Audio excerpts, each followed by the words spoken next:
n'a pas d'intention de fuir, mais il y a énormément de gens ici. C'est là tout l'intérêt. Toi, moi, n'importe qui. Personne ne frappe aussi fort que la vie.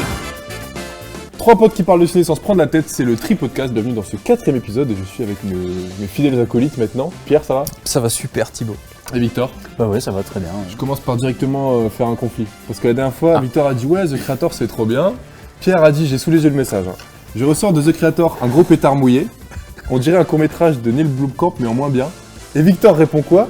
Je cite exactement. C'est parce que moi j'ai lu dans son message, j'ai juste vu Neil Blomkamp, j'ai dit bah ouais exactement. Ça Faut lire la mouillé suite. The Creator. J'ai trouvé, oui. Non, Je dis pas que j'étais déçu pendant tout le métrage, mais j'attendais quand même un peu plus de... j'attendais que le film soit vraiment abouti. Il y a plein d'idées, ça regorge d'idées, ça se sent, ça se voit à l'écran, mais par contre le scénar pour moi c'est un scénario gruyère, quoi. Il y a plein de trous, je trouve. Moi je suis assez d'accord avec toi, ouais, il y a des trous dans le scénario, mais en fait le film il y a une générosité dedans, de plein de mécanismes dans le film, de plein de façons de comment est-ce qu'il fonctionne l'univers, tout ça. L'aspect où on a, j'en avais parlé l'autre jour, hein, mais c'était tout ce qui est la robotique sans être allé dans l'ordinateur. Et tu sais, on n'est pas dans l'informatique dans le film, on n'est que sur la machine, on reste avec des téléphones et tout ça, et moi c'est ce qui m'avait plu. Après je comprends, qu'on s'y retrouve pas, mais moi, non, je reste sur ma position, je trouve toujours que c'est un truc à voir, surtout en 2023, surtout pour le budget pour lequel ça a été créé quand même. Ouais, c'était juste pour vous mettre directement. Pour commencer les hostilités Et directement. toi, qu'est-ce que t'en penses du coup? Moi j'ai adoré The Creator, j'avais pas dit, j'avais pas encore vu. Maintenant je l'ai vu, j'adore. C'est bon? Et aujourd'hui, comme d'hab, on parle d'un film qui a bien vieilli et d'un film plus problématique. Et aujourd'hui, on s'attaque au surf. On va parler de Point Break. Et de Point Break, le remake. Je propose de commencer par Point Break avec un petit extrait. J'ai passé l'âge de ces conneries.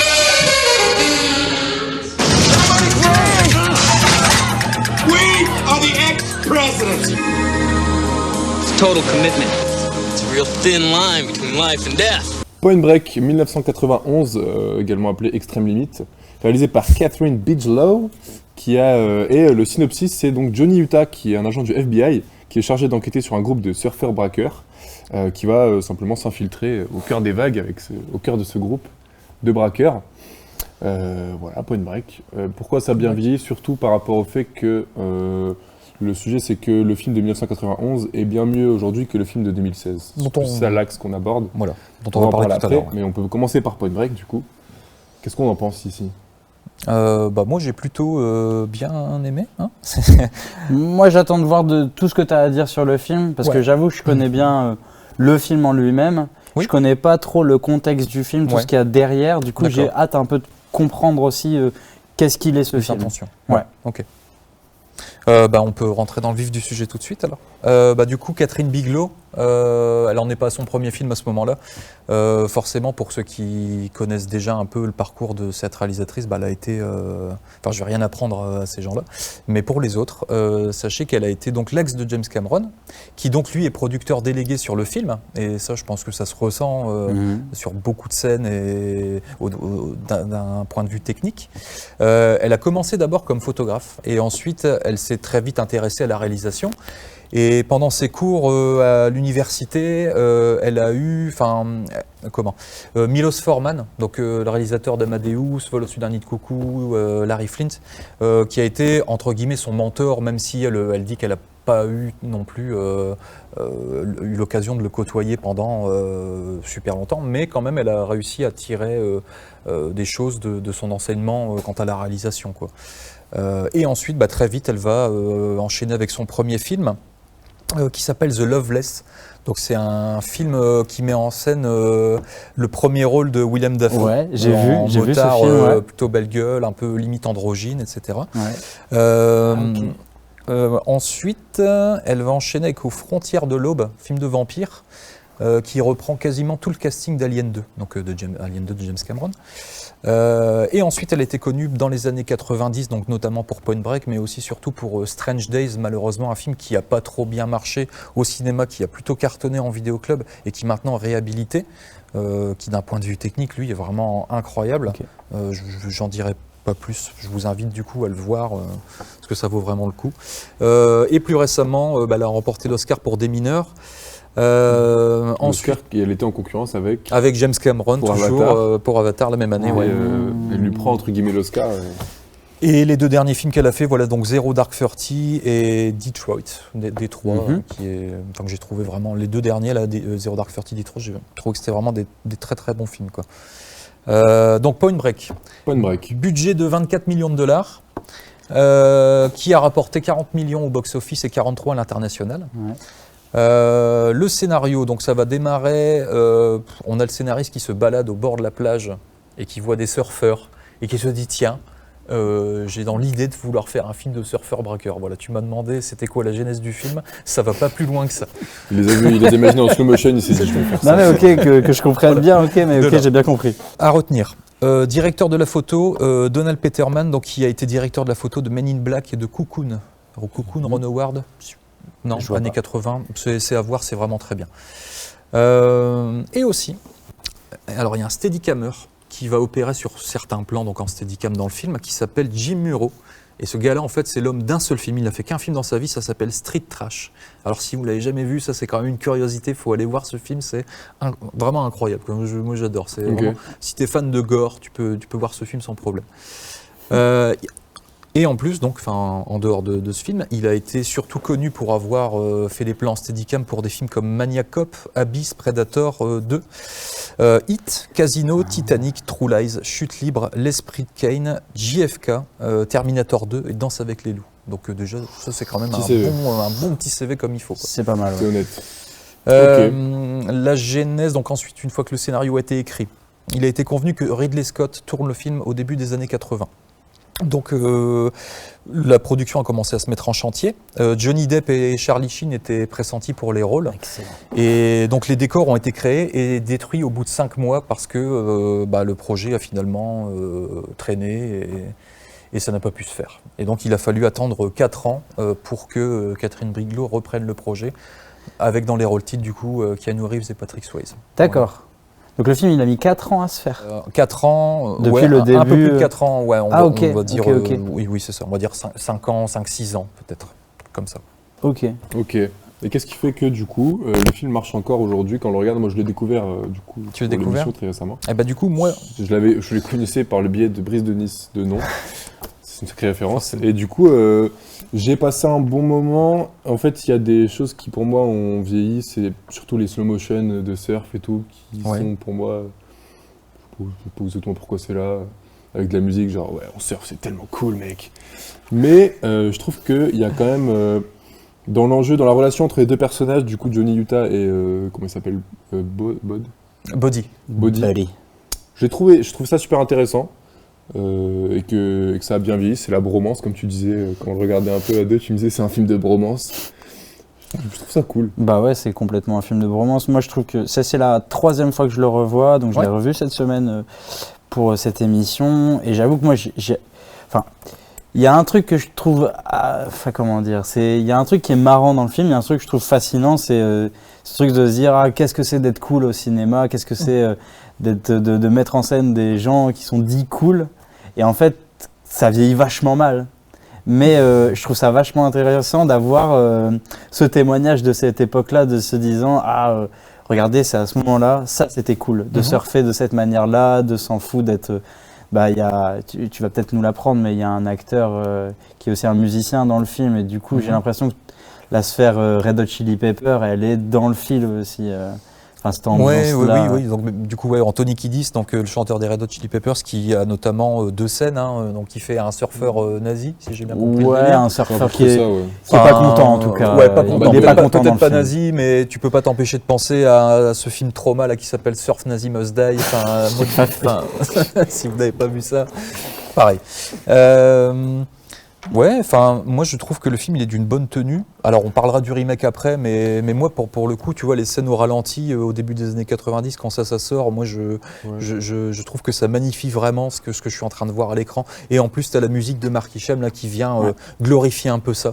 Je trouve que c'est vraiment de bonne facture. Tu sais, tu as notamment des plans où ils sont sous le rouleau. Il y a vraiment des axes de caméra qui sont assez inventifs, innovants pour l'époque, quoi. Il y a aussi des scènes où c'est en slow-mo et c'est Keanu Reeves qui s'entraîne à tirer sous la pluie. Oui, Je sais alors plus si ça, c'est ouais. l'intro. Ça, c'est l'intro. Ça, ouais. c'est vraiment genre. Ouais, avec, ça regarde, pour ce le bel coup, ce genre de Américain qui truc, c'est tire un avec peu revolver. cliché. Et moi, je Donc- suis convaincu que si tu le regardes gamin, ce film, t'es à fond dedans. Ah, mais ça marche, il y a ouais. au bout d'un moment où ça marche plus. Moi, je suis curieux de savoir en quelle année tu l'as vu. Alors j'ai le souvenir de l'avoir vu donc en cassette vidéo au début des années 90. Je dirais que je devais avoir, donc, ouais, 84, je sais pas, je devais Oui, avoir t'avais 8-10 43. ans. 8-10 ans. Je sais qu'il traînait à côté de 58 minutes pour vivre et le dernier Samaritain. Donc j'ai vu ces 3 films-là un peu dans la foulée, quoi. Ok. Voilà, donc ouais, je devais avoir 8-10 ans. Et toi, à l'époque, du coup, t'avais pris ton pied et tout quand Alors, tu l'avais vu. ouais, j'avais trouvé ça bien. Il y avait le côté adrénaline en fait qui transpirait à l'écran. Je ressentais vraiment tout ça. Et c'est après à la revoyure, bon maintenant tu t'abordes plus le même film, enfin tu le vois plus de la même manière quand t'as bientôt 40 Il y a un balais, peu tu de vois. tension quand même. Tu vois la scène où leur première chute libre, ou c'est la deuxième, je sais plus, où on se dit qu'ils vont peut-être essayer de le buter en mettant un sac, un mauvais parachute et tout. Même pendant la chute, tu sais pas trop ce qui peut se passer. Je trouve que. Oui, Et en plus, la scène est bien filmée. cette scène est cool, ouais. Moi, je trouvais que c'était une scène qui marchait malgré l'époque, tu vois. C'est encore. Ouais. Il y avait de la tension à ce moment-là. Tu demandais qu'est-ce qui allait se passer. Bah, c'est vrai que c'est remarquable. Hein. Moi, c'est pas un film que j'aime énormément. C'est un film que je peux revoir parce qu'il y a Oui. des trucs qui sont vachement bien faits. Voilà. Moi, c'est les séquences de braquage que je trouve qu'elles font mouche à chaque fois. Oui. À un moment donné, on a du coup, comment il s'appelle, Gary Busey, Ouais. qui lui demande d'aller chercher un sandwich. Et, Aux boulettes. un sandwich aux boulettes très important. Il parce en que demande 2. c'est le meilleur sandwich du monde apparemment. J'ai bien envie de manger un sandwich aux boulettes. Mais non, il y a cette séquence je trouve qu'elle marche vachement bien, c'est bien fait et tout. Mais il y a des trucs qui font pas mouche du tout. Dans les autres trucs qui font mouche, qui marchent bien, c'est vrai que ces scènes où on saute en parachute, où on est dans la flotte et on filme, c'est sympa, mais ça vieillit mal, quoi. Le slow motion, tu le disais, hein, mais le slow motion de la vague, je sais plus c'est quoi la musique. Je me rappelle de cette séquence d'introduction où on voit le titre apparaître, et donc c'est Ouais. c'est les deux titres qui se confondent pour se terminer sur Point Break. En fait, il y a plein de choses qui ont mal vieilli dans le film. Après non, ouais, moi je le revois une 3e fois. Il y a des choses qui m'embêtent, mais non, il y a des trucs qui marchent. Ouais, il y a beaucoup de trucs qui marchent. Bah, alors après, oui, pour la slow-mo, je vais pas dire que je vous l'accorde, mais je peux comprendre en fait votre point de vue. Par contre, les scènes en parachute, donc il y a 85% des prises qui ont été tournées sans trucage. Et après, pour les prises de vue en gros plan, forcément, ça a été fait à 3 mètres du sol, avec un gros ventilateur. Voilà. Mais par contre, tout ce qui concerne les autres prises, du coup, il faut se dire que Patrick Swayze, il a vraiment sauté en parachute pour les séquences, quoi. C'est Ok. vraiment lui qui le fait. Rien que ça, je trouve ça, en termes d'investissement, c'est incroyable, quoi. Et Keanu Reeves, c'est pareil ou pas du tout? Alors Keanu Reeves, non, il me semble pas. Non, lui, par contre, il a pas fait. C'est surtout Patrick Swayze qui a vraiment sauté pour de vrai en parachute. Keanu Reeves, quand tu vois les plans qui sont vraiment shootés en dur, Ouais, tu je sens veux que c'est un doubleur, en fait. Ouais, De dos, ouais. tu vois très bien que c'est pas Keanu Reeves. Mais par contre, t'as un Patrick plan. Swayze qui fait ça à 39 ans alors. C'est ça. Et t'as un plan qui est vraiment ouf où tu le vois sauter de l'avion. T'as un gros plan sur lui qui dit ciao amigo, on se reverra dans une autre vie. Et là, tu le vois sauter en live dans le vide. Enfin, c'est filmé en one shot, tu vois. Là, Ok. là ça triche pas. C'est trop, Ok. trop bien. C'est cool. Et donc, c'est 20 secondes d'image tournées par saut pour la plupart du temps. Enfin, 20 images secondes, c'est ça? non, 20 secondes d'image. Ah oui, T'as d'accord. 20 secondes de rush qui sont tournés par saut. Donc, ils ont dû faire énormément de Ah bah sauts. ouais, tu m'étonnes. Ouais. Sur ce tournage, Patrick Swayze, il a failli, alors après je sais pas si c'est pour la légende, mais il a failli mourir entre 6 et 10 fois. Il a eu 4 côtes cassées et il a effectué une 30aine de sauts en parachute pour le film. Voilà.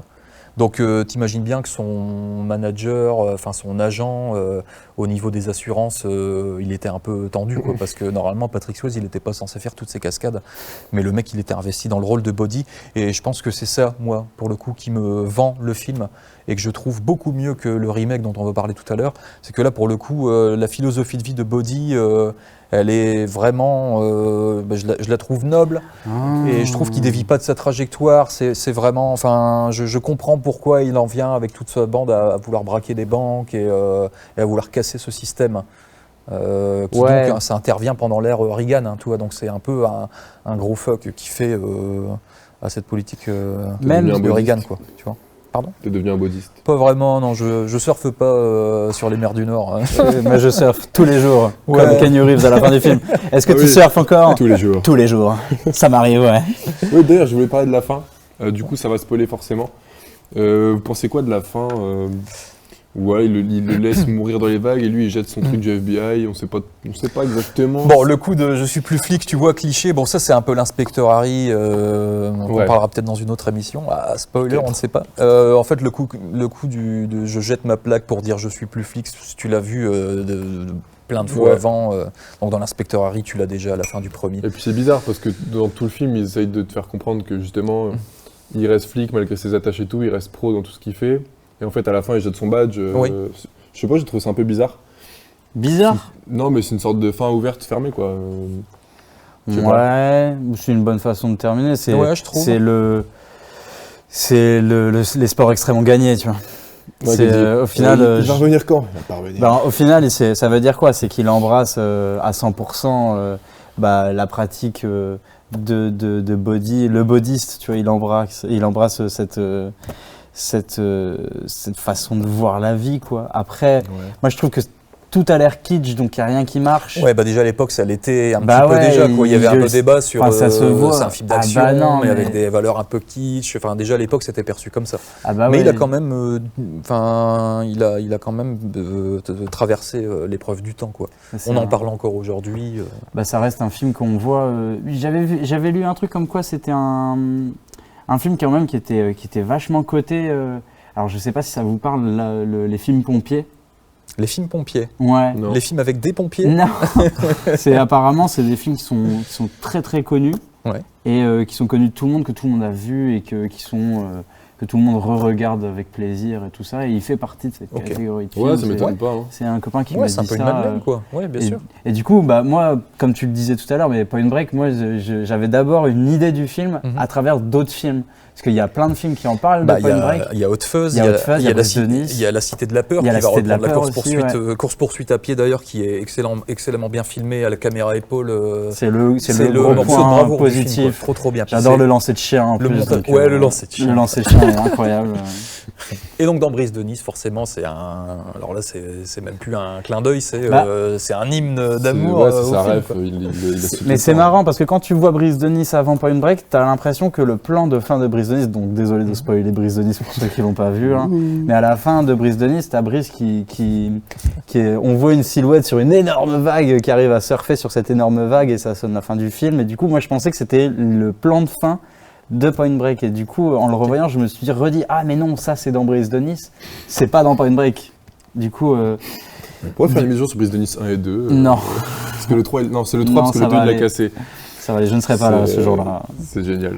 C'est Non, génial. mais il y a, je vois bien que le film il fascine. Je vois bien que le film il va falloir que je le revoie encore une fois, peut-être encore 2 autres fois pour essayer de tout saisir, quoi. T'as quand même aussi ce film avec, en second rôle, donc on a Gary Busey, donc qui fait Angelo Papas, là, ce gars-là qui donc a été un second couteau dans le cinéma hollywoodien.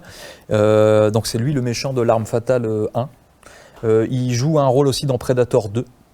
Et donc avant ça, et c'est pas pour rien qu'ils l'ont pris dans ce film-là, c'est qu'il a joué dans un film de John Milius qui s'appelle Big Wednesday, où tu vois des surfeurs. C'est un trio de surfeurs qui vont à un moment donné, qui adoptent carrément le point de vue de Body dans Point Break. Et ces gars-là vont se retrouver confrontés à d'autres surfeurs nazis pour le coup. Mais par contre, je vous invite à le voir aussi ce film parce qu'il est vraiment bien. Ça retranscrit vraiment une certaine époque. Et les surfeurs sont filmés comme des statues grecques en fait. C'est incroyablement bien filmé. J'adore ce film. Peut-être même que je le Ça fait des préfère films à recommander là à pour Point l'instant. On va Break. faire une Ouais. liste, hein. Bah, ouais, mais Il faut du temps pour écouter Pierrot. Je voudrais dire une dernière chose, c'est juste qu'il y a des fois, il y a un double discours avec ce qui est dit de la jeunesse.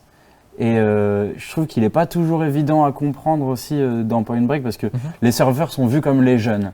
Et du coup, les jeunes qui braquent les banques, les jeunes qui sont très violents, très vulgaires, les plans fesses, je les trouve. Enfin, parce qu'il y a 2 fois où on monte les fesses d'un surfeur et je trouve que le message il vieillit très mal. Et Ouais. du coup, tu peux le prendre à confusion. Tu as l'impression aussi que c'est un film anti-jeune. Et je suis pas toujours. Non, mais je trouve pas que ce soit un film anti-jeune. Ah ouais, t'as pas trouvé, toi, à non, certains non. Enfin, moments tu sais, t'as cette scène où Keanu Reeves, il va pour la première fois s'acheter une planche de surf, et puis t'as un gamin qui lui dit ouais, le surf, c'est la voie, c'est le, tu sais. Ah oui, Ça peut je paraître vois. kitsch, tu vois. Je Mais vois. tu te rends compte Sa- que sa même un première gamin de 12 ans, lui, il a l'impression d'avoir même pas 12, il doit avoir moins, il a moins de 10 ans, tu vois, il a déjà une philosophie de vie, il a tout compris avant Keanu Reeves. Putain, quoi. le surf, c'est vraiment une religion à part. Hein. Il faudrait Ouais. que j'y Et ça rentre se dans une église un ressent jour. beaucoup dans le film, c'est vraiment le message que le film véhicule Et encore tout le long, maintenant. quoi. C'est pas pour rien qu'à la fin, même à la fin. Donc ouais, à la fin, je reviens un petit peu sur la fin. Toute la séquence de fin où Keanu Reeves va revoir Buddy avant que Buddy ne meure, hein, spoil. Elle a été tournée, il me semble, c'est 5 ou 6 mois après. 5 ou 6 mois après le tournage. Ok. Du coup, qui est un effet presque de vieillissement des personnages. Et ça, enfin moi, j'arrive à le ressentir. Ouais, ça marche Ouais, bien. cheveux ça. longs, la Tu barbe, sens vraiment qu'il s'est passé un petit laps de temps dans le film, quoi. Enfin, l'ellipse, tu la ressens bien. Ouais, c'est je trouve étonnant. que c'était un parti pris intéressant, parce que c'est quand même, il y a juste 2 minutes de montage final, quoi, et c'est bien d'avoir adopté ce Bah, et puis, il y a parti pris, quoi. Il y a eu toute une histoire entre les deux séquences, donc c'est ça qui est marrant, Voilà. entre cette séquence de fin et... C'est ça qui est bien, c'est que ça justifie tout ce que tu as vu avant, Ouais, c'est vrai que ça et marche bien, ça. pour le coup, ça marche. Enfin, voilà, c'est ça qui me vend le film jusqu'au bout, en fait. Donc ce qui traverse les époques principalement, c'est la philosophie du film. C'est le, Philosophie du film. c'est le mood du truc. Bah, en tout cas, peut-être pas sa philosophie, qui était déjà un peu niaise à l'époque, je trouve. C'est peut-être Ouais. j'ai peut-être un peu de mal, moi, avec ça, même si je respecte l'engagement de Patrick Swayze dans le film, et c'est moi ça qui va me marquer, c'est Patrick Swayze. Pas forcément Keanu Reeves, parce que je trouve pas que ce soit un bon acteur. Non. Pas Mais dans celui-là, en tout Patrick cas. Swayze, vraiment, pour moi, c'est son rôle, c'est le rôle de sa vie, quoi. Ok. Et également beaucoup de prises de vue. Il y a notamment cette séquence du tout début qui a été tournée 50 fois en Steadicam, où tu as Keanu Reeves qui débarque la toute première fois dans les bureaux pour son premier jour des briefings. Et en Ouais. fait, si vous revoyez ce plan, il est d'une complexité folle. Il est incroyable. Tu as des allées et venues C'est un devant, plan derrière la séquence, je caméra. crois, de un petit C'est 2 minutes, un plan séquence, mais qui est vraiment filmé de manière nerveuse. Et Ok. tout de suite, le film te met dans Ouais, un certain sentiment C'est d'urgence, vrai que d'adrénaline, en fait, c'est ça. Tu ressens le côté adrénaline du personnage de Keanu Reeves. En plus, moi, j'aime bien filmer les commissariats où c'est le bordel. Bah, tu Ouais. parlais de Predator 2, par Oui. exemple, tu vois, ça se passe pendant la canicule. Et Tu ressens il y a- ça il y a- il y a beaucoup, tout un il y a truc ce de- côté ça chaleur. Ouais. Là, c'est vrai que moi, j'ai du mal avec tout ce qui est la hiérarchie au-dessus du personnage de Johnny Utah. Je vais pas trop spoiler le film, mais Bon, il y a quand même ce personnage, alors, je sais plus par qui il est interprété, j'ai pas eu le temps de prendre les notes, excusez-moi, mais il faut commissaire, vérifier le commissaire oui. qui joue dans cette série Scrubs, qui arrête pas de passer ses nerfs sur lui, et puis à la fin, Keanu Reeves, il lui dit j'ai pris une déferlante d'enfer aujourd'hui, chef. non, mais c'est vrai que c'est un film qui dit fuck, et pour ça, c'est un Ouais. film qui a bien C'est vieilli. un film Red Bull. Ouais. Un peu. Bah, tu voulais dire ce qui avait Enfin, bien d'adrénaline. vieilli, même si je peux trouver plein de défauts au film, on l'a dit, hein, mais la technique dans le film. La technique, la ouais, c'est musique, incroyable. la musique, Ouais, j'aime bien beaucoup sûr. la musique, la technique, le jeu d'acteur de Gary Busey et puis Patrick Swayze. Le sidekick principalement. marche bien dans ce film, ouais. Oui. Le sidekick marche bien. Donc, tout ce qui est bien fait l'aide à bien vieillir. Et Les tout ce qui est scènes bien de- fait dans celui-là est mal fait dans Point Break 2016. Je Exactement. pense que la transition est toute trouvée et qu'on peut envoyer un petit extrait de ce chef-d'œuvre et en parler ensemble. Houston, on a un problème.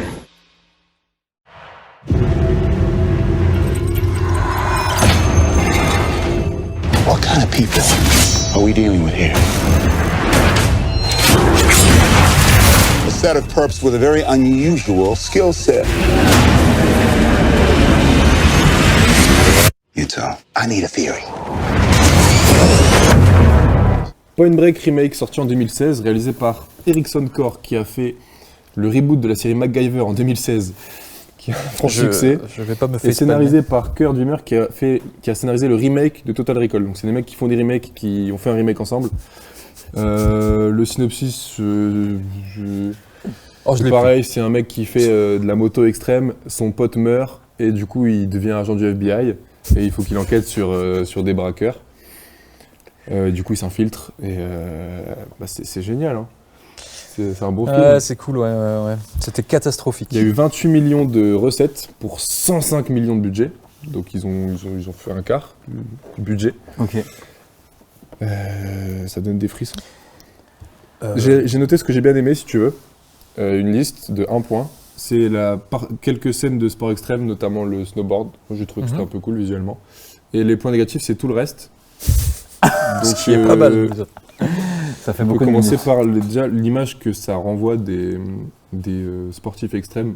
Alors, je suis pas expert de ce milieu-là, mais je suppose qu'ils se donnent pas tous rendez-vous dans des égouts pour se taper sur la tronche. À la Ils font pas Fight tous Club. que des doigts d'honneur tout le temps sur des yachts. Ouais, je sais pas ce que t'en penses de ce film.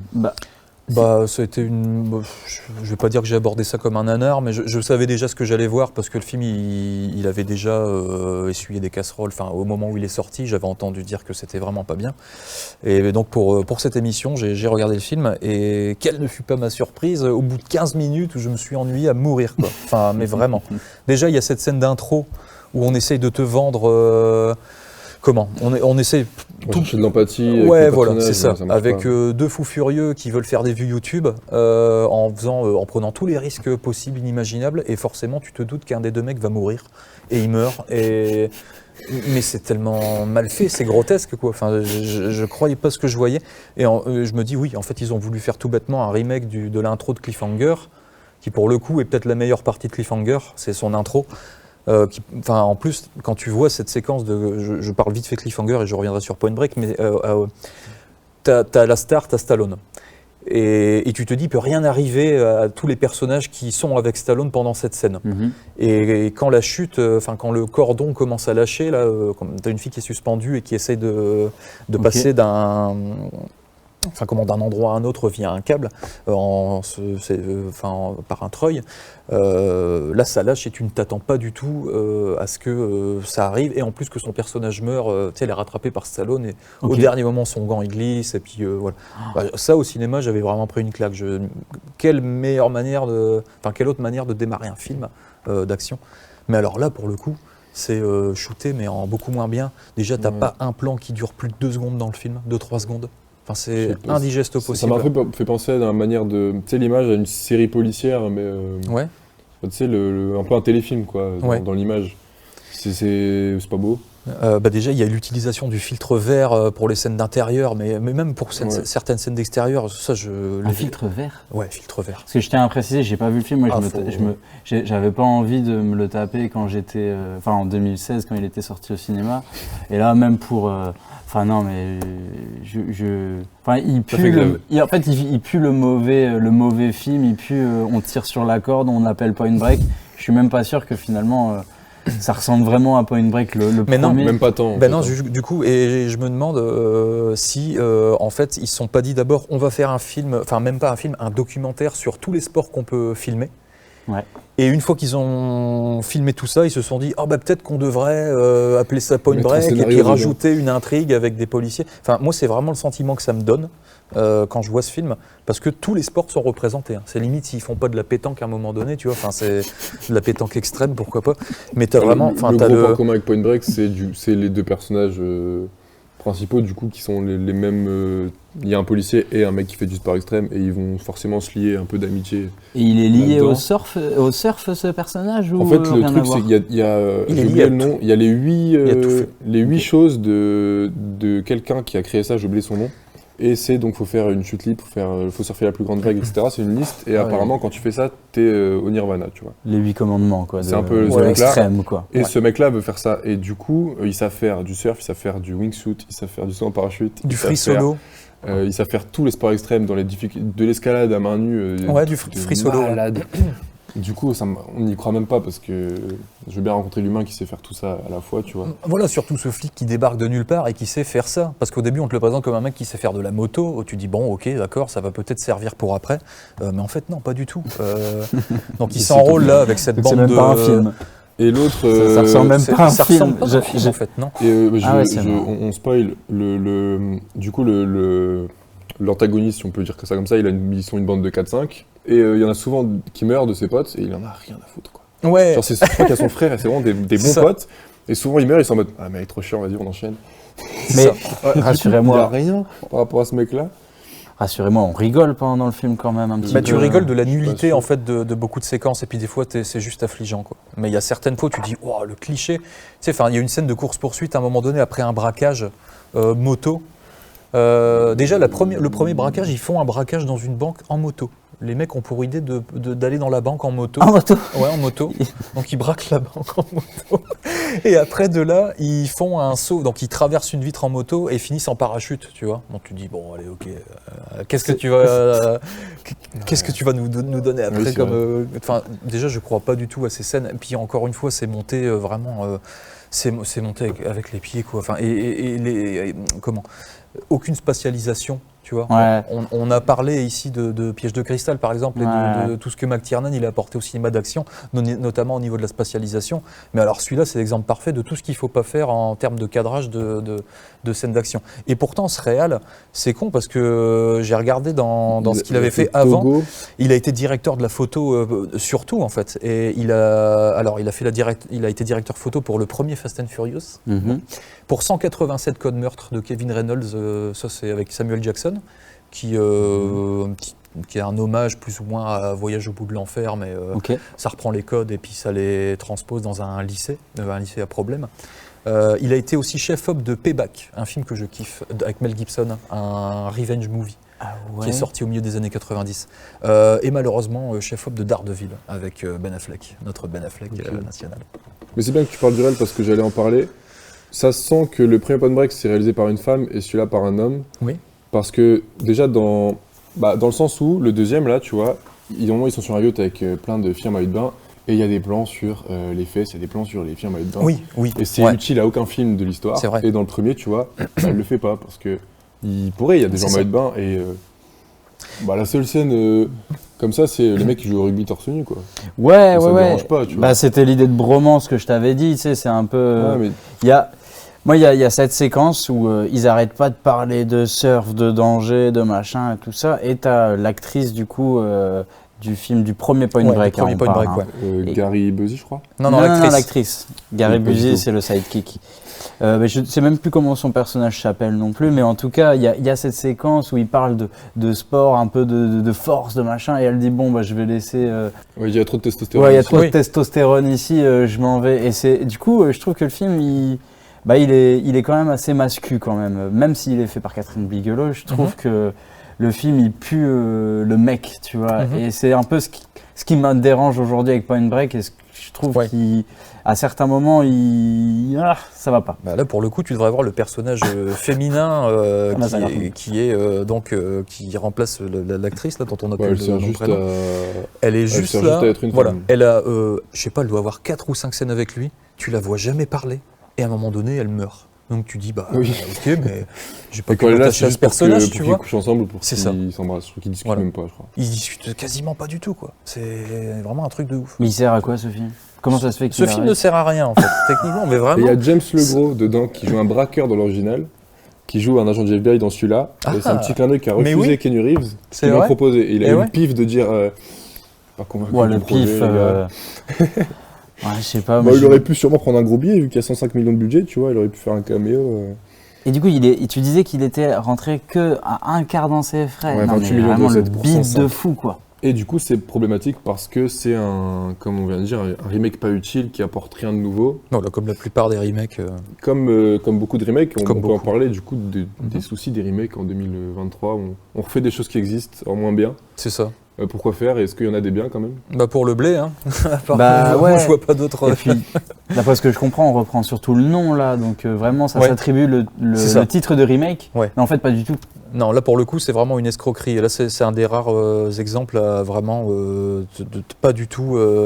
Comment on se sert de l'image que Point Break a véhiculée pendant des décennies pour te faire même pas une pâle copie, enfin vraiment un négatif quelque part, mais vraiment un truc pour le coup en dessous de zéro, quoi. Il n'y a rien à se mettre sous la dent. Et encore une fois, tu sens que c'est vraiment. T'as pas l'impression de voir un film. T'as l'impression de voir une succession d'idées et des scènes clichés de discussion avec une philosophie, mais vraiment à 2 francs 50 où tu as ce méchant qui a à peu près le même discours que Body, mais le mec, ça l'empêche pas de se balader en yacht, faire des sauts dans des avions high-tech, taper ses trucs sur un Mac, Ah ouais, non, c'est non, Et très est-ce problématique, qu'il faut, contradictoire, quoi. Est-ce qu'il faut du coup devenir un hater des remakes ou est-ce que parfois ça peut être bien? Ah bah, il y a quand même Bah des si, remakes qui non, valent mais le coup. oui, non, mais si, il y a même, parce on parle de remake, mais on parle aussi de reboot aussi, je pense que dans l'appellation remake, puisque ça existe de tout temps de réadapter des choses qui ont été faites il y a longtemps au goût du jour. Je pense tout de suite à De Palma Scarface, parce que Ouais. De Palma, c'est un très bon refaiseur. Il prend une idée de base et il le met à la sauce et il en fait un film d'aujourd'hui et qui est très actuel. Ça parle le premier Scarface de Howard Hawks, ça parle de l'interdiction de l'alcool, la prohibition. C'est ça, prohibition. Ouais. Et on parle pas du tout de ça dans le dernier Scarface, mais on parle d'autres choses, on parle de la drogue et il le réhabilite. Donc il y a une idée dans les remakes qui peut être vraiment bien. Mais quand tu me sors un truc qui est tiré sur la corde et on achète le titre en fait finalement, parce que là dans ce que C'est ça. j'entends, c'est que ils ont acheté le titre Point Ouais. Break pour avoir Et- le label Et Point c'est Break. ça quoi. qui est horrible dans toutes ces franchises, tu vois, comme par exemple The Thing, qui a eu un droit à un Ouais. remake aussi dans les années 2010, là, 2012, qui a le même titre, The Thing. Donc si tu tapes The Thing sur Internet, il y a de fortes chances pour que tu tombes sur d'abord cette daube là de 2012, Ouais, ou bien 2013, sûr. avant de tomber sur le chef-d'œuvre de Carpenter, quoi. Il y a aussi, du coup, ouais, on a dit Point Break. Enfin voilà, et même Halloween, pour le coup, qui est sorti là, de la trilogie de David Gordon Green, là, qui s'appelle donc le premier de la trilogie qui s'appelle Halloween. Ouais. Enfin, c'est quand même catastrophique, quoi. T'as même celui de Rob Zombie qui s'appelle Halloween. Enfin, Ouais. tu peux même plus taper Halloween et tomber sur suite Non, Carpenter. mais après j'ai l'impression que c'est vraiment un truc du cinéma d'horreur aussi, d'essayer de convaincre aussi par le titre. Oui. Halloween, il y en a eu combien? J'en sais rien, mais il y en a eu beaucoup, quoi.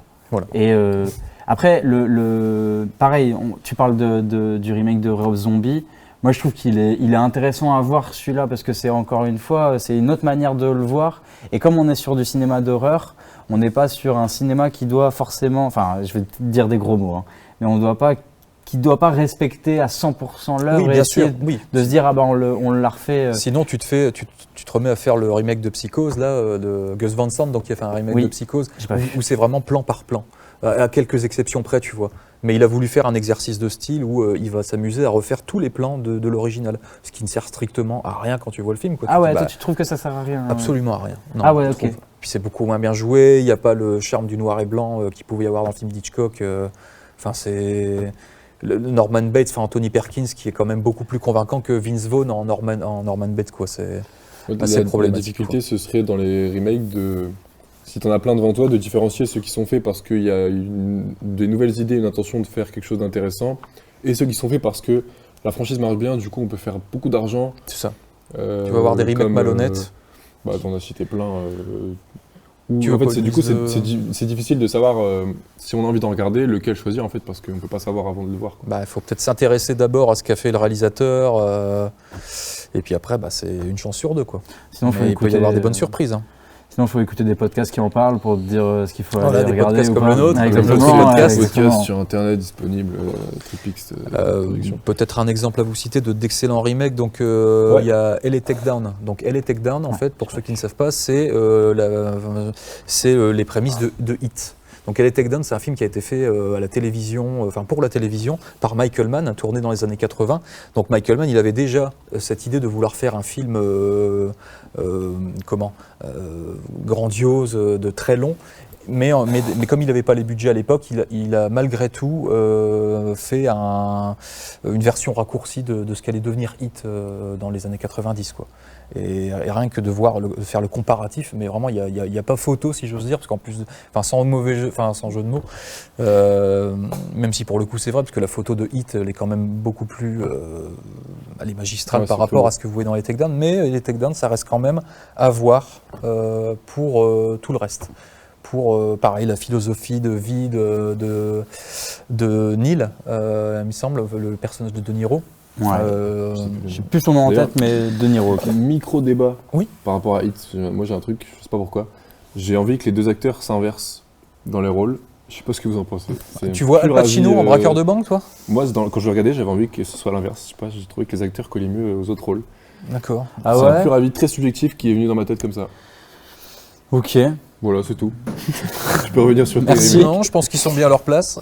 Pour parler de remake qui ne verra jamais le jour, j'espère bien, il y a la trilogie Retour à le futur, dont Robert Zemeckis possède les droits encore aujourd'hui. Et je pense qu'à sa mort, il va céder les droits à sa famille pour que aucun remake soit fait de cette trilogie, qui est très bien comme elle est. Merci, monsieur Et Zemeckis. c'est bien qu'à l'heure actuelle, aucun remake ni reboot ou fausse. Enfin, il a mis les verrous partout, quoi. Il n'y a pas moyen de remaker ça, et c'est une très bonne chose. Ah bah oui, je pense, ouais.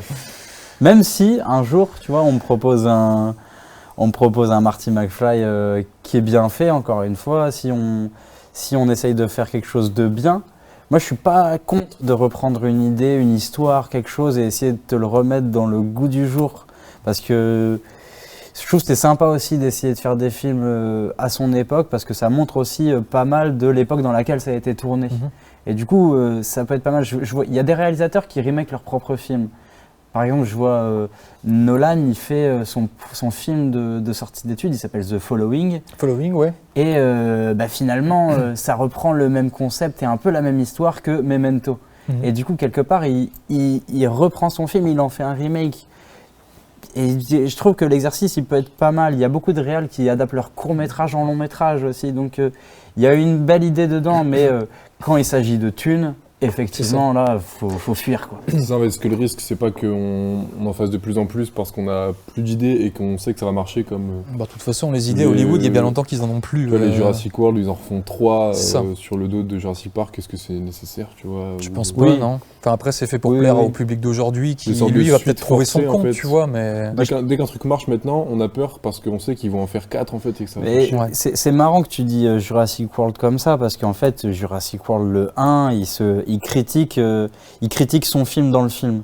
Tu sais, il dit, bah ouais, on pourra jamais faire Jurassic Park, on le sait, parce qu'il y a le personnage avec le t-shirt du Jurassic Park, tu sais, Ouais. et qui te dit, bah, on pourra jamais mieux faire que le film original. Mais pourtant, on va le faire et on te le dit qu'on va le Ouais, dénaturer. et puis on On vous, va en met faire 3. on vous met la bagnole du premier, on vous met Et- des éléments de bah ouais. décor du 1, et en Bah, fait, il y a du fan passe son service. temps. Ouais, Mais le film, il te dit, catastrophique, quoi. le film, le 1, Le le fi- 2, le 3, il te dit que de toute manière, ces films sont nuls. Alors c'est incroyable d'avoir des films qui te disent, bah t'as vu mon film est nul, tu vois. Du coup, et c'est ça le propos de Jurassic World pour moi. Je revois le 3, enfin je souffle fort quoi, mais parce que Tu vois, on parlait de The Creator, moi je suis content qu'à la fin il n'y ait pas de suite envisageable parce que sinon ils auraient dit regarde, t'as fait un truc trop bien à 80 millions, je t'en donne 400, tu me forces une suite où t'as pas d'idée et il te fait une trilogie qui est pas bien et ça fout en l'air le 1 qui n'est pas un 1 qui est The Creator qui est cool, tu vois ce que je veux dire? ouais après Enfin, cool.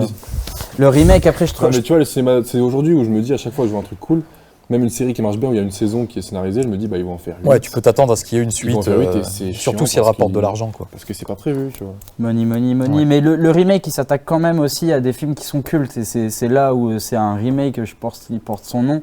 C'est que ça cède d'un film qui a très bien marché. Mhm. Parce que tu fais pas un remake d'un film nul.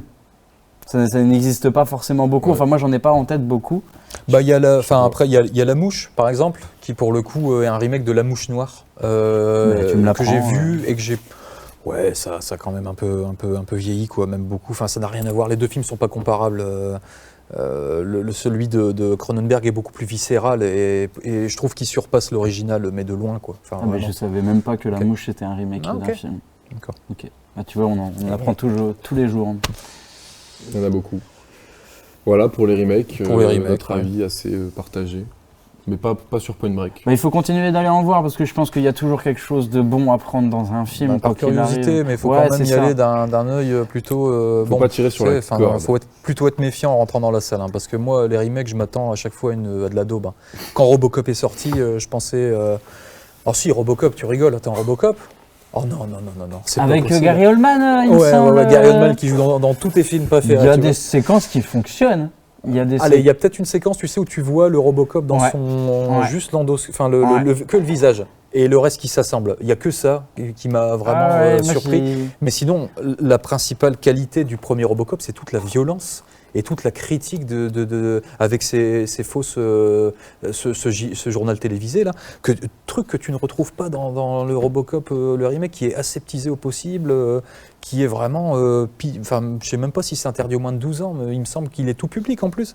Enfin, non, déjà ça, tu mais sors on un raconte pas la même Robocop chose. On raconte pas la même chose. On Alors, tire sur un concept. Ouais, pour le on coup, tire pas sur une idée. là, voilà, ok, le réalisateur essaie de se réapproprier le film et le faire à sa sauce, mais ça ne prend pas mouche avec l'univers Robocop. Robocop, pour moi, c'est la manière dont Paul Verhoeven l'a vu dans le premier, et je dirais même dans le deuxième de Irving Kershner, dont c'est le dernier film, Irving Kershner, qui a fait, en passant, l'Empire contre-attaque. Voilà. Ok. Bah voilà pour les remakes. On vous conseille pas trop Point Break 2016. Nous, on va enchaîner sur un petit film qu'on a vu en salle. Ouais. Parce qu'on a envie d'en parler. C'est Le règne animal. Donc on envoie un petit extrait. J'ai vu, je sais qui c'est, mais je dirai rien. T'as vu le retard qu'on a déjà? Genre c'est ma faute. Attends, tu te fous de moi? Attends, Émile! Oh! Arrête ton cirque! C'est quoi ton problème? C'est pas...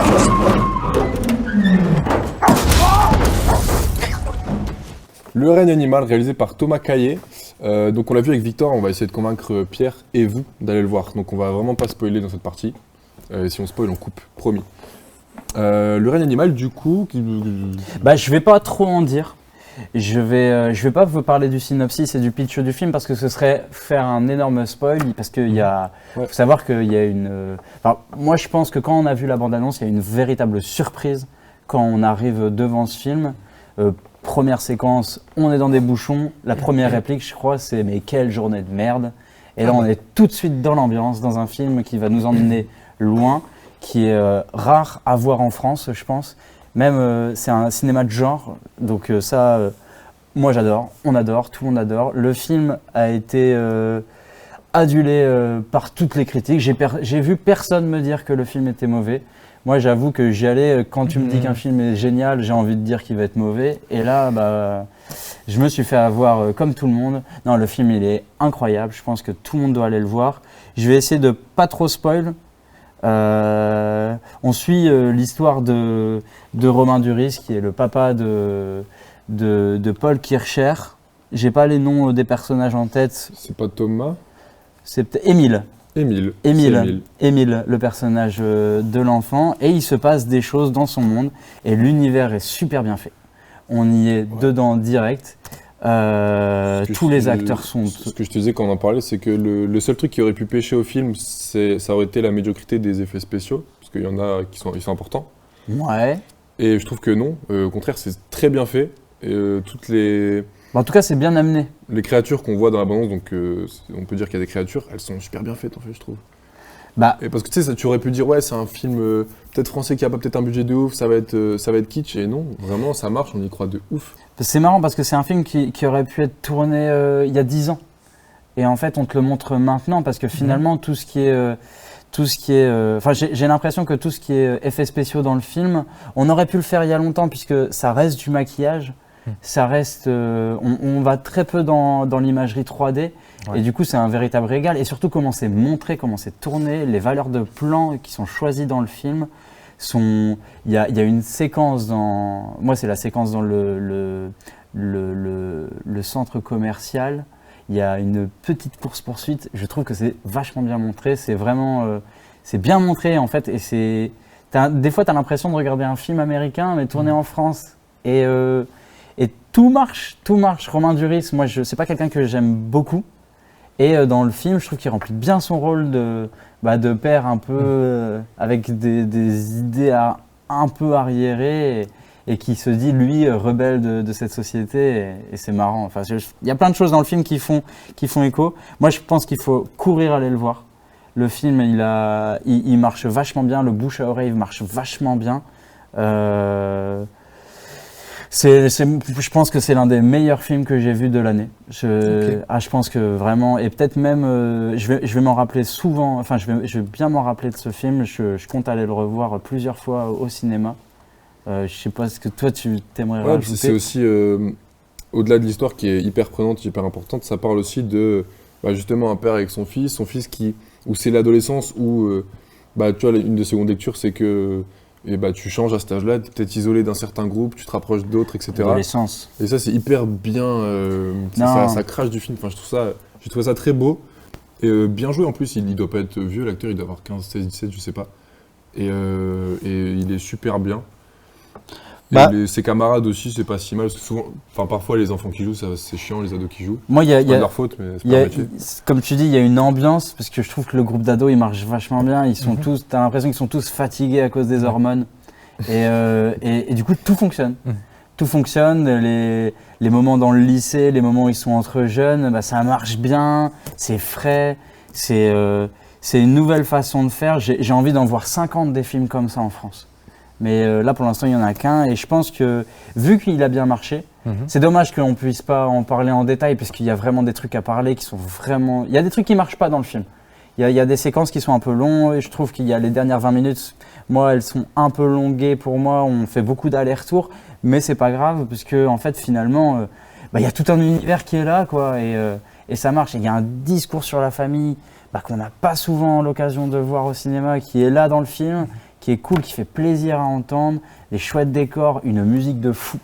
La musique dans le film est incroyable, on passe un moment de fou. Moi, franchement, cette année, franchement, je pense qu'il va être top 2, top 3 de l'année, Le Règne animal, quoi. Tu parlais de la fin, pour conclure justement, la fin. Il y a un moment où j'ai dit, en sortant j'étais avec mon père, je lui ai dit que ça aurait pu finir à ce moment-là, ça m'aurait pas choqué. C'est un plan, un grand plan avec le lac. Et en fait, je crois qu'il y a une sorte de... C'est pas un dézoom, c'est une sorte de travelling arrière. Et je me dis, ok, là, ça peut être la fin. Je trouverais ça cool. Et il rajoute, je crois qu'il y a un bon quart d'heure de conclusion qui est pas si grave, parce que ça explique d'autres choses qui sont cool. Et je me dis que ça aurait pu être, tu vois, à ce moment-là... et puis il faut finir le film. Et une dernière chose, le film, on sait pas dans quelle année il se passe, donc on te met pas dans une temporalité qui est réelle. Et du coup, tu es transporté par ce truc-là de te dire, on sait pas en quelle année on est, tu ne sais pas ce qui se passe, on a rajouté des choses. Donc le film est vraiment, tu rentres dans le film et franchement, moi j'ai eu vraiment la sensation d'être tiré comme ça d'un coup dans un univers, et ça marche très bien. Je pense que tous les amateurs de SF et de fantastique vont adorer le film. Bah écoutez, en tout cas, je suis convaincu de ce que j'entends. Je vais certainement aller le voir. Je devais aller le voir il y a une semaine, mais j'ai préféré The Creator à la place. Enfin, quand je dis préféré, on en dira plus dans la prochaine émission. En attendant, on attend toujours vos retours et on les dit avec plaisir, on en prend compte. Donc merci à vous, continuez. Et nous on se retrouve la prochaine fois pour parler de vengeance. C'était pas mauvais, c'était très mauvais. Voilà, exactement. Reprenons. Je veux ta plaque, je veux ton arme, il aurait ta peau. Nom de Dieu, pour qui tu te prends, hein?